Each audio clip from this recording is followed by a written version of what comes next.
కరీంనగర్ జిల్లా తిమ్మాపూర్ మండలం రామకృష్ణ కాలనీలో గల ఉపజ్ఞ హోమ్స్లో అక్రమంగా నిర్మాణాలు చేపట్టారని ఆరోపిస్తూ మండల సిపిఐ నాయకులు బోయిని తిరుపతి కలెక్టర్కు ఫిర్యాదు చేశారు. కలెక్టర్ ఆదేశాల మేరకు డిఎల్పిఓ రాంబాబు గ్రామ పంచాయతీ కార్యాలయాన్ని సందర్శించి రికార్డులను పరిశీలించారు.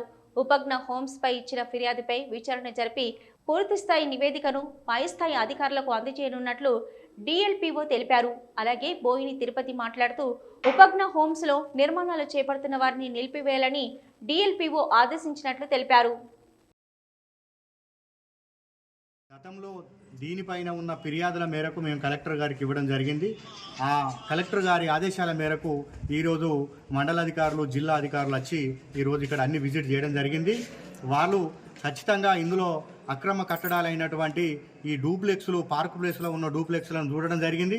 అవి ఎన్ని అక్రమంగా కట్టిండు, అది గ్రామ పంచాయతీ పర్మిషన్ లేదు, లేఅవుట్ పర్మిషన్ లేదు, ఎలాంటి పర్మిషన్ లేక కట్టడాలు నిర్మించడం జరిగింది. ఎస్ఆర్ఎస్పి ల్యాండ్లో కూడా అక్రమ కట్టడాలు కట్టడం జరిగింది. అలాగే ఈ కుంట ఆనుకొని ఇందులో ఒక మత్తడి నీళ్ళు వెళ్ళిపోయే ప్లేస్లో కూడా వీళ్ళు గోడలు నిర్మించి అక్రమ కట్టడాలు కట్టడం జరిగింది.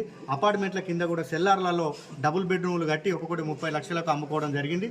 మరి నేను ఇన్ఫర్మేషన్ యాక్ట్లో అడగగా మేము ఎలాంటి పర్మిషన్ లేవు, ఈ ఇండ్లకు ఎట్లాంటి పర్మిషన్ లేవని గ్రామ పంచాయతీ నుంచి నాకు ఇవ్వడం జరిగింది.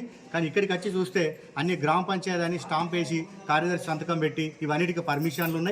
మరి ఇవన్నీ ఈ దొంగతనాన ఈ పర్మిషన్లు ఇచ్చుకుంటూ ఈ యొక్క ప్రభుత్వ ఖజానాకు గండి కొడుతున్నటువంటి దీనికి సంబంధించినటువంటి వీరిపైన తగు చర్యలు తీసుకోవాలని కలెక్టర్ గారిని కోరుతున్నాము.